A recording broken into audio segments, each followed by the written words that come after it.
यदि वृंदावन में आप आए, किसी भी उपासना के हैं और जय जय श्री राधे नहीं बोले तो आपको अपराध लगेगा। पर कहीं कोई अन्य आश्रय लेने वाला यहां आकर के किशोरी जी के प्रति अपराध कर दे, स्वामी जी के प्रति, तो वृंदावन भी कभी करुणा नहीं करेगा। वो अनंत अपराधों में गिना जाएगा। ये महारानी जी का महल है, लाडली जी का निज घर है, तुम्हारी श्रद्धा हो तो आओ, नहीं तो मत आओ, तुम्हारे आने ना आने से यहाँ कोई फर्क नहीं पड़ता। किशोरी जी के प्रति अपराध बुद्धि कर लेना।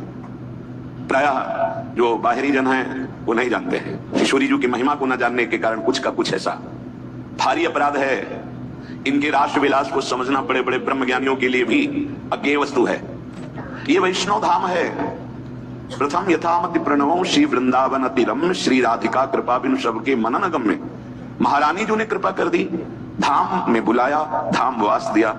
अब आपका अधिकार कैसे बनता है निंदा करने का? अरे तो धाम में वास करके ऐसा करता है, ये तो महारानी जी जाने। आप अपना कल्याण कर लो, अपना मंगल कर लो। वैसे तो ऐसा पूरी सृष्टि में भाव रखना चाहिए। तेरे भावे जो करे भलो बुरो संसार, नारायण तू बैठ के अपनो भवन बुहार, अपना हृदय पावन कीजिए। यदि वृंदावन में आप आए, किसी भी उपासना के हैं और जय जय श्री राधे नहीं बोले तो आपको अपराध लगेगा। क्योंकि जिनके महल में आए हो वहां बोलना, अयोध्या जाओ तो चाहे जिस उपासना के हो एक बार उनके सामने बोलो जय श्री राम। काशी जाओ चाहे जिस उपासना के हो, विश्वनाथ जी के सामने बोलो नमः पार्वती पते हर हर महादेव। मर्यादा है, जहां जाए गए ही क्यों तुम, अगर वहां गए हो तो वहां के स्वामी की जय बोलो। तो यहां वृंदावन यदि आए हो तो जय जय श्री राधे बोलो। राधानंता अपराधात पतताम बाधाम बुधा वनुद्धारः वृंदावनमपि मंदायति करुणार्दित प्रसारे। यद्यपि वृंदावन बहुत करुणामय है, कैसा भी पापी क्यों न हो, अगर धाम का आश्रय ले ले तो पवित्र कर देता है। पर कहीं कोई अन्य आश्रय लेने वाला यहां आकर के किशोरी जी के प्रति अपराध कर दे, स्वामी जी के प्रति, तो वृंदावन भी कभी करुणा नहीं करेगा। वो अनंत अपराधों में गिना जाएगा। ये महारानी जी का महल है, लाडली जी का निज घर है, तुम्हारी श्रद्धा हो तो आओ, नहीं तो मत आओ, तुम्हारे आने ना आने से यहाँ कोई फर्क नहीं पड़ता। पर यहाँ आए हो तो जय जय श्री राधे बोलो। अगर राधे राधे नहीं बोलते, राधा राधा नाम उच्चारण नहीं करते अपनी किसी अनन्यता की भावना में, तो अपराध बन जाएगा धामी का। यहाँ धामी यहाँ के राजा श्री श्यामा श्याम है, अहोभाग्य है यहाँ आने को मिला। यही परम तत्व है सब रूपों में। पर यहाँ इनके सामने आकर जय जय श्री राधे, जैसे बिहारी जी के पास जाओ, उनके दर्शन कर रहे हो तो तुम्हें बोलना है बाके बिहारी लाल की जय, राधा रमन लाल की जय, राधा वल्लभ लाल बोलना है। अगर नहीं बोलते तो वैष्णव पद्धति से फिर अपराध लागू हो जाएगा। जैसे सिद्धांत है कि आप राष्ट्रपति के सामने जा रहे हैं, प्रधानमंत्री के सामने जा रहे हैं तो आपको नमस्कार करना चाहिए, चाहे कोई कितना बड़ा ऋषि हो। जब राजा उसके आश्रम में पधारते तो अर्घ और पाद्य देकर खड़े होकर उनका सम्मान किया जाता है, क्योंकि वो भगवान का स्वरूप माना जाता है। वो पदाधिकारी जो पूरे राष्ट्र का है वो भगवान का स्वरूप माना जाता है। बुद्धि नहीं रह गई, अपने घर को संभाला नहीं जा रहा, पूरे राष्ट्र को जो संभालने की जिम्मेवारी भगवान ने, जिसे वो विभूति है भगवान की, उसकी निंदा करना, उसका अपमान करना। तो जब लौकिक सिद्धांत में ऐसा है तो ये तो वृंदावन के दो राजा श्याम राधिका रानी, ये तो अखिल ब्रह्मांडों के स्वामी है, समस्त अवतारों के मूल अवतारी बिहारी जो महाराज है, इन्हीं के अंश से सब प्रकट होते हैं। राधा अनंता पराधा, किशोरी जी के प्रति अपराध बुद्धि कर लेना। प्रायः जो बाहरी जन है वो नहीं जानते हैं किशोरी जी की महिमा को न जानने के कारण कुछ का कुछ ऐसा भारी अपराध है। इनके रास विलास को समझना बड़े बड़े ब्रह्म ज्ञानियों के लिए भी अज्ञेय वस्तु है। यन्नारदादे सुकैर अगम्यम वृंदावने वंजुल मंजु कुंजे तत्कृष्ण चेतो हरणे के विज्ञ मत्रास्त किंचित परमम रहस्यम। ये परम रहस्य में किशोरी जी हैं। जो श्रीधाम वृंदावन आया वो बात ध्यान रख ले, जय जय श्री राधे बोलना यहाँ का सिद्धांत है। चाहे आप जो बोलो, आपकी पूर्णता जय जय श्री राधे में होगी। और यदि कहीं श्री जी की अवहेलना कर दी कृष्ण बल से, कृष्ण भक्ति बल से, तो कह रहे हैं करुणार्ध दृक् प्रसारे, जो करुणा का आपके अंदर द्रवण हो रहा था भगवत कृपा का, तत्काल बंद हो जाएगा, देख लेना। इसलिए किसी भी उपासना का हो, धाम में जय जय श्री राधे। और खास बात है, किसी भी भगवत स्वरूप की आराधना हो, प्रेम के बिना वो पूर्ण नहीं होती। और महारानी जो प्रेम का मूर्तिमान स्वरूप है, ये बाहरी लोग क्या जाने, जो श्री जी के रसिकों का संग नहीं किए, वो राधा किशोरी को नहीं जानते। क्या क्या गाने भजन ऐसे जिनका कोई सार ही बात नहीं। किशोरी जी की समानता करने के लिए त्रिभुवन में त्रिकाल में न कोई था न कोई है। श्री स्वामी हरिदास जी महाराज, श्री हरिवंश महाप्रभु हरिराम व्यास जी, ये बड़े बड़े महापुरुष जो सखियां अवतरित हुई, वो कह रहे हैं देवलोक भूलोक रसातल सुनि कविकुल मत डरिए, सहज माधुरी अंग अंग की कई कासों पट तरिए। हरिराम व्यास जी कह रहे हैं जिनके सामने पीक दानी ली हुई अखिल कोटि ब्रह्मांड नायक ईश्वर खड़ा है, उनकी महिमा को कौन, उन्हीं के बल के गर्भ में हम रहते हैं, ताकि बल गर्भ भरे रसिक व्यास से न डरे, लोकवेद कर्म धर्म छाणी मुक्तिचारी। स्वामी जी महाराज कह रहे हैं श्री हरिदास के स्वामी श्यामा कुंज बिहारी रीझ रीझ पायन परत, ये वो प्रिया जो है कैसे जाने? तो बोले राधा अनंता पराधात पतताम बाधाम बुधा वनुद्धारा। ये एकांतिक प्रेम विलास है जहां ऋषि मुनियों ने चरण रज की वंदना की है, भगवान शंकर शनकादि ने जहां की चरण रज की आशा की है, उसे तुम खिलवाड़ समझ रहे हो? एकांतिक महाप्रेम प्रभु श्री हरि का वृंदावन नवनिवृत्त निकुंज में जो है, ये बिना रसिकों की कृपा के, भगवत रसिक रसिक की बातें रसिक बिना को समझ सके ना। ऐसे थोड़ी। प्रेम सर्वत्र शास्त्रों में वर्णन है क्या? प्रेम गुह्य विषय है, संपूर्ण वेद अपौरुषेय भगवान है, लेकिन प्रेम की जब बात करते हैं तो एक संकेत में कह देते हैं रसो वैशाह रसम हेवानंदा आनंदी भवतु। वो आनंद स्वरूप है, वो रस स्वरूप है परमात्मा, बस। और नेति नेति कहकर छोड़ देते। हम लोग कृपा हुई लाडली जी की, धाम की कृपा हुई, रसिकों की कृपा हुई, तब परिचय श्री राधा नाम का प्राप्त हुआ। आपको श्रद्धा है तो जब भी नहीं है तो आप अवहेलना मत कीजिए। नहीं तो कह रहे कि राधा अनंता अपराधात पतताम, ये अनंत अपराधों में एक ही अपराध मान लिया जाएगा। लालजू की प्राणेश्वरी है, यही रस का साक्षात समुद्र का सार है लाडली जो।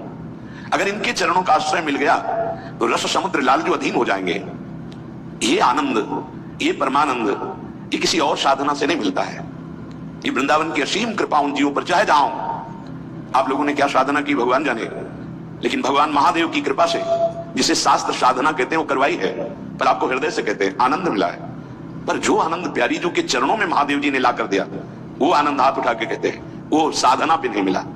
उस जो साधना की कोई साधारण नहीं है, वो अखंडानंद की है, मोक्ष पदवी की है। कोई ऐसा नहीं कि वो ऐसे किसी के द्वारा कल्पनीय मार्ग हो। भगवान शंकर स्वयं आचार्य रूप में अवतरित हुए आद्य गुरु भगवान शंकराचार्य जी, शंकरम शंकराचार्यम केशवम बादरायणम, वो भगवान के द्वारा स्थापित वेदांत निर्णय, वेदांत सूत्रों की व्याख्या और भगवत स्वरूप में एक ही भाव, अभेद भक्ति, मैं वही हूं, वो सुख नहीं मिला। श्रीपाद प्रबोधानंद जी उसी के सिद्ध महापुरुष हैं, आम ब्रह्मास्म के।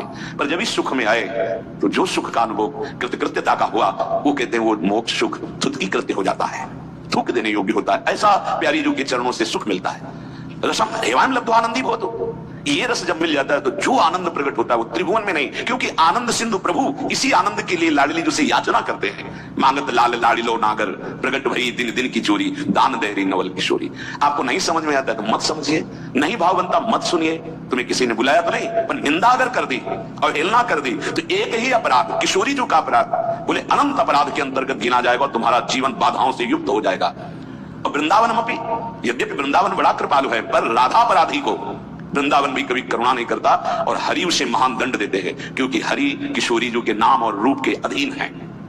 इसलिए वृंदावन आने वाले वृंदावनवासी किसी भी उपासना के हो, इस बात से सावधान रहे। ये पूज्य श्री मथुरादास जी महाराज भी बोले, बड़े बड़े संतों की श्रीमुख से सुना, धाम में जाए तो वहां की धामी की जय जयकार और दंडवत जरूर करे। अगर ऐसा नहीं तो अपराध बन जाएगा, आपके सुकृत नष्ट हो जाएंगे। फिर जय जय वृंदावन रजधानी, जहां विराजत मोहन राजा श्री राधा महारानी। एक बार वृंदावन आ गए हो, एक बार यहाँ के प्रसादी पुष्प को सूंघ लिया, एक बार यहाँ बिहारी बिहारी जी की दंडवत कर ली, एक बार रज में लौट गए, एक बार किसी रसिक महापुरुष से मिले तो नरक नहीं जाओगे। ये श्रीपाद प्रबोधानंद जी ने वर्णन किया। जीवन बड़ा अमूल्य है, सुकृत करना बहुत कठिन है, लेकिन सुकृत नष्ट हो जाना बहुत सरल है। थोड़ी सी प्रमाद स्थिति आई, आप ऐसा कुछ किए तो आपके सुकृत नष्ट हो जाएंगे। पहले में वर्णन किया, धामवासी वैष्णव जनों के प्रति किंचन मात्र अपराध बुद्धि ना हो, क्योंकि यहां सब चिदानंद है। दूसरा, किशोरी जी के प्रति कभी ऐसा भाव ना हो। तो अगर पूर्ण चंद्र का दर्शन करना है तो पूर्णिमा की जरूरत है। ऐसे ही श्री कृष्ण को निर्मल मन चाहिए, प्रीति चाहिए, प्रेमाधीन प्रभु को कहा गया है। और वो प्रेम श्री लाडली जो है, लाडली जो की अवहेलना की, और कभी श्री कृष्ण मिल जाए तो हमें बताना, या जिसको किसी को मिले हो तो हमें बताना। पूज्य राधा बाबा, भाई जी हनुमान प्रसाद पोद्दार जी महाराज, पंडित गया प्रसाद जी, बड़े बड़े महापुरुष इसी रजरानी महारानी की कृपा से अपने लाडले प्रभु को वो प्यार दिए जो प्यार समुद्र है, अपने प्यार से अधीन कर लिया उनको। वो प्यार कहां से मिलता है? प्यार समुद्र लाडली जो से प्राप्त होता है।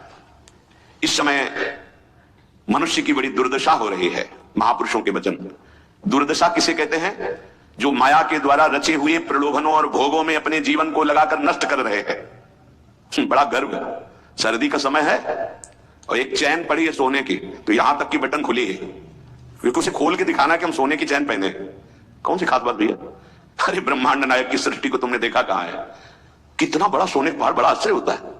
4 लाख योजन, एक योजन का मतलब 4 कोस, एक कोस का मतलब 3 किलोमीटर। कितना सोना? एक छोटी सी सोने की जंजीर तो पूरी छाती खोले कि देख लो सोने की जंजीर है। अगर एक दो अंगूठी पहने हैं ना तो हर बार वो, हमने देखा है, एकांतिक में देखा है। आपकी बड़ी कृपा है कि आप देखो हम अंगूठी पहने हैं, जैसे उससे कोई प्रभाव होगा क्या? कुछ नहीं प्रभाव। यहां तो कुछ कह रहे हैं, बड़ी दुर्दशा है मनुष्य जाति की इस समय। क्या? माया रचित भोगों में, माया रचित प्रलोभनों में, माया रचित पदार्थों में भोग बुद्धि अहम बुद्धि हो गई है। ये भोग विलासता नष्ट करने के लिए तुम्हें मनुष्य शरीर मिला था। तुम अंदर ही अंदर खोखले होकर अपना नाश कर रहे हो। बहुत दया लगती है जब ऐसे, तो लगता है आपको भगवान की कृपा से जो अमूल्य श्वासें मिली, जहां आप इन श्वासों का नाम जप कर दिव्य पद प्राप्त कर सके, वहां तुम ऐसे किस काम के? गांव में पहले बैंक के लॉकर तो थे नहीं, तो दीवालों में सोना गाड़ देते थे। मर गए और जब दूसरों ने जब जमीन खरीदी और मकान बनाया तो करोड़पति बन गए। क्या जीवन रहा? पूरे जीवन कंजूसी करके जोड़ करके दीवाल में गाड़ के मर गए या बैंक में जमा करके मर गए। थोड़ा होश में, तुम्हारे पास क्या है जो तुम लेके जा रहे हो?